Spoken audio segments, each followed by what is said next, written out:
নমস্কার। আজ আমি তোমাদের একজন আমাদের মতোই সাধারণ ঘরের একটি মেয়ের পোর্ট্রেট দেখাবো। তবে এই দিদি সাধারণ হলে কি হবে, তার হাতের কাজ কিন্তু অসাধারণ। আমি জানি না তোমরা কারা কারা দেখেছো, আশা করি অনেকেই চেনো ওই দিদিকে। দিদির বাড়ি কৃষ্ণনগর। কৃষ্ণনগরের কোথায় আমি জানি না, তবে আমি জানতে চাই, কারণ আমি দিদিকে এই পোর্ট্রেটটা দিতে চাই। আমি জানি না তোমার কাছে এই ভিডিওটা পৌঁছাবে নাকি, বা তুমি এই ভিডিওটা দেখবে নাকি।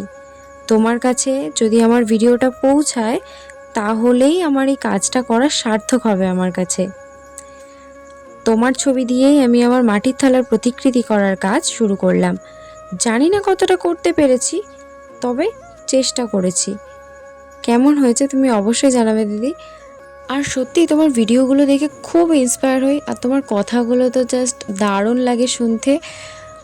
আর শুধু আমি না, অনেক মানুষই আছে যারা তোমার ভিডিওগুলো দেখে খুব ইন্সপায়ার হয়। সত্যি তুমি এমনই থেকো, এমনটাই থেকো, সুস্থ থেকো, ভালো থেকো, আর জেঠিমাকেও ভালো রেখো।